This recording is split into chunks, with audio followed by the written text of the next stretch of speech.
ये रहे डाइवोर्स के पेपर, इस पे साइन कर दो।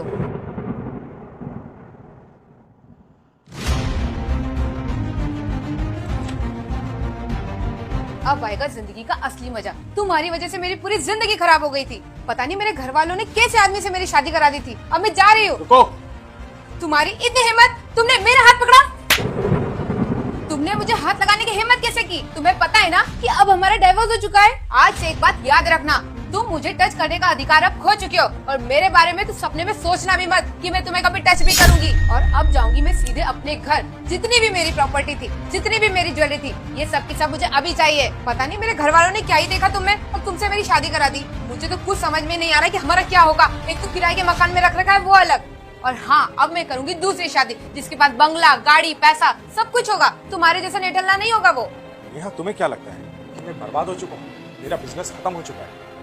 खैर, ये सब मैं तुम्हें क्यों बता रहा हूँ? क्योंकि तुम तो उससे ऑलरेडी डाइवोर्स ले चुके हो। मैंने तुमसे कुछ पूछा भी है जो तुम बता रहे हो, और वैसे भी तुम्हारे पास बचा है क्या इस किराए के घर के अलावा? नेहा, तुम्हें क्या लगता है कि हम किराए के मकान में रहने इसलिए आए कि मेरा बिजनेस बर्बाद हो गया है? मेरे जितने भी बिजनेस थे वो खत्म हो गए। नहीं, मैं तुम्हें यहाँ पर इसलिए लेके आया हूँ ताकि तुम्हारी हकीकत जान सके। इसीलिए मैंने तुमसे झूठ बोला। तुम्हें क्या लगता है कि मेरी कंपनीज में मुझे घाटा हुआ है? नहीं, मुझे घाटा नहीं, बहुत प्रॉफिट हुआ है। वाह, क्या कहानी थी। मुझे सब पता है कि तुम ये सब झूठ क्यों बोल रहे हो, ताकि मैं तुम्हारी बातों में फंस जाऊं और इस डाइवोर्स को कैंसिल करके तुम्हारे साथ रहने लग जाऊं। आज से तो तुम इस गलतफहमी में रहना ही मत कि मैं तुम्हारे साथ रहूंगी। चलो, जो भी होता है अच्छे के लिए होता है। मैंने ये सब किया तो इस बहाने तुम्हारी हकीकत मेरे सामने आ गई। ये सब हकीकत इसलिए सामने आई है क्योंकि मैंने मेरे बिजनेस के बारे में तुमसे झूठ बोला। बिजनेस?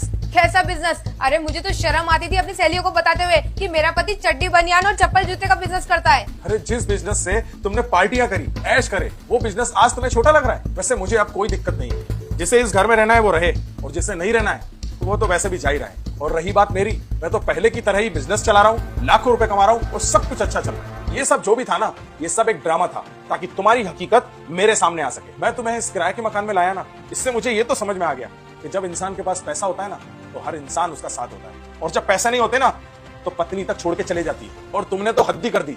मुझे छोड़ा क्या, डाइवोर्स तक ले लिया। खैर, ये सब छोड़ो, एक बात बोलूं तुमसे, अब तुम जाओ यहाँ से। मुझे पता है बेटा, तुम्हें पैसों की बहुत कमी है। बस एक बार वीडियो को लाइक करके चैनल को सब्सक्राइब कर दो, और जाते जाते बेटा कमेंट में अपना नाम जरूर लिख देना। मैं तुम्हारा घर पैसों से भर दूंगा। यकीन नहीं है तो करके देख लो। निकलो। कुलदीप, प्लीज मुझे माफ कर दो ना। मेरे दोस्तों और रिश्तेदारों के भड़कावे में आ गई थी, इसलिए मैंने ये सब किया। लास्ट बार माफ कर दो ना, अब आगे ऐसा कभी नहीं होगा। अच्छा, तो ये सब तुमने इसलिए किया क्योंकि तुम्हारे दोस्त और रिश्तेदारों के भड़कावे में तुम आ गए थे? अरे आज तो इतना हुआ, कल से अगर और बातें बढ़ गई तो तुम तो मुझे जहर देके मार दोगे। खैर, ये सब बातें अब मैं क्यों कर रहा हूँ? मुझे तो सबक मिल चुका है ना।